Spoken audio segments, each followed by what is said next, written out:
Let's dive right into this explainer. Today, we're stepping into the role of the king's shadow to unpack the brutal, everyday mechanics of power. Think of this as a strategic masterclass in self-preservation. We're going to use a rather dark, ancient parable, the parable of the Two Apprentices, to reveal exactly what it takes to survive a deeply toxic, narcissistic hierarchy. So, to really get this, we first have to set the scene. We're in the incredibly perilous court of the Iron King. And the absolute defining characteristic of this entire regime, the throne sat firmly upon a foundation of fragile narcissism. You know the type of environment, right? Where the walls literally have ears and the leader is just deeply, constantly insecure. In a place like that, simply being brilliant isn't just risky, no, it's a literal death sentence. The standard rules of career survival, they are completely inverted here. Part 1. The Spark and the Tide. To figure out how to navigate this kind of upside-down world, we really need to look at the master strategist Alaric and his two students. Their vastly different paths perfectly illustrate the ultimate choice you've got to make when you're caught in this kind of system. On one hand, we have the first apprentice. This kid was a raw, radiant genius, but he was driven by a desperate need to be known. And on the other hand, the second apprentice. He's described as a void wrapped in silk, possessing absolutely no light of his own. So you really have to ask yourself, are you going to be the visible, blazing spark, or are you going to become the unseen, shifting tide? Part 2. The fatal flaw of genius. Let's look at that first apprentice. Now, he brought incredible value to the table. He solved massive sweeping crises like a kingdom-wide grain shortage with a single scroll. He completely redesigned fortress walls with such mathematical elegance that it literally made the master architects weep. And then, he stood right before the king, eyes bright, presenting all this brilliance as a gift. But here's the catch. His absolute, desperate need for public recognition completely blinded him to his boss's massive insecurities. Which brings us to a really crucial concept, the lightning rod. Listen, in a narcissistic hierarchy, your visible excellence does not earn you praise. It doesn't get you a promotion. What it actually does is turn you into a lightning rod for the leader's fragile ego. By simply existing as a point of comparison, this brilliant young kid made the Iron King feel incredibly small in his own light. And wow, the consequences of that were swift and absolute. Within just a single moon, the older members of the court, who were totally terrified of becoming obsolete, started whispering about treason. And just like that, the radiant youth was violently erased by the executioner's axe. His fatal tactical error? It wasn't incompetence. It wasn't actually treason. It was simply the mistake of outshining his master. Part 3. Forge of the Hollowed Soul. So, having watched this absolute carnage unfold firsthand, the second apprentice realized something profound. To just physically survive in a predatory environment like this, you have to undergo a brutal psychological erasure. Let's break down the 3 terrifying stages of this internal transformation.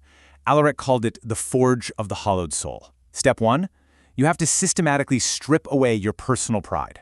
You must remove any vulnerability in your character that might react to an insult, a slight, or a challenge. Step 2 is erasing that desperate need to be known, literally killing the desire for public credit. And finally, Step 3.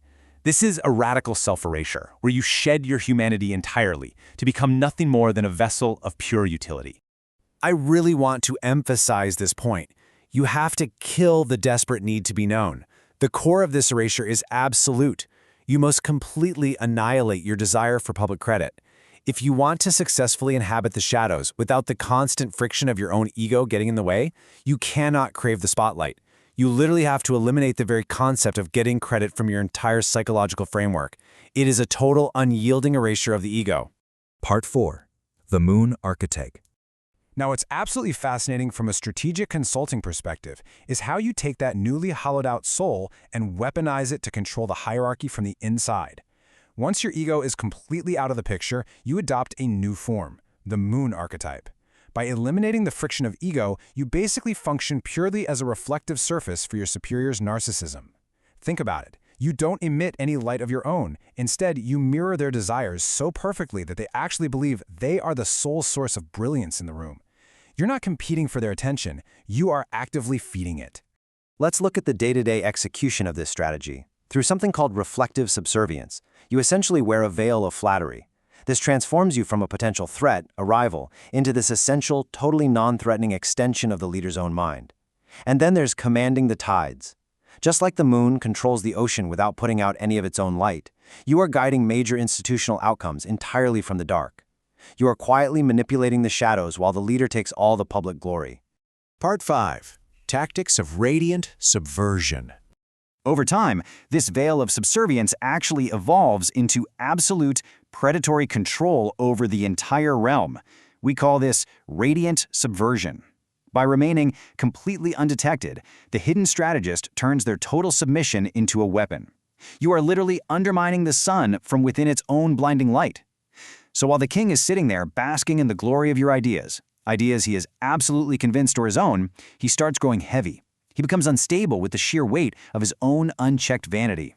And inevitably, that unchecked vanity leads to a massive breaking point, the collapse of the Iron King. But here's the genius of it. When the king finally collapsed under the utter exhaustion of maintaining that false reputation, the second apprentice didn't fall with him, not at all. Instead, he simply emerged from the darkness as the pristine authority. He had been commanding the tides all along.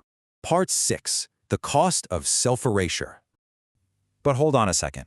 Before you start taking notes to apply these ruthless survival strategies in your own career, we really need to pause and examine the chilling personal cost of all this. What actually happens to the person who goes through this forge? Well, to become completely unassailable to your enemies, the psychological price is staggering.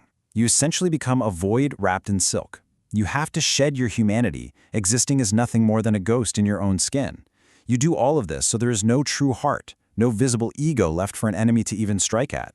Sure, you're safe, but you are entirely hollowed out. The strategy of the second apprentice works flawlessly, for sure. It allows you to command the entire world right from the shadows. But you really have to ask yourself this one final question. Could you shed your humanity to navigate the storm without getting wet? Are you truly prepared to become a ghost in your own skin just to hold the reins of power? It's a remarkably dark path, but an undeniably effective one. Thank you so much for joining me on this explainer, and I'll leave you to ponder that choice.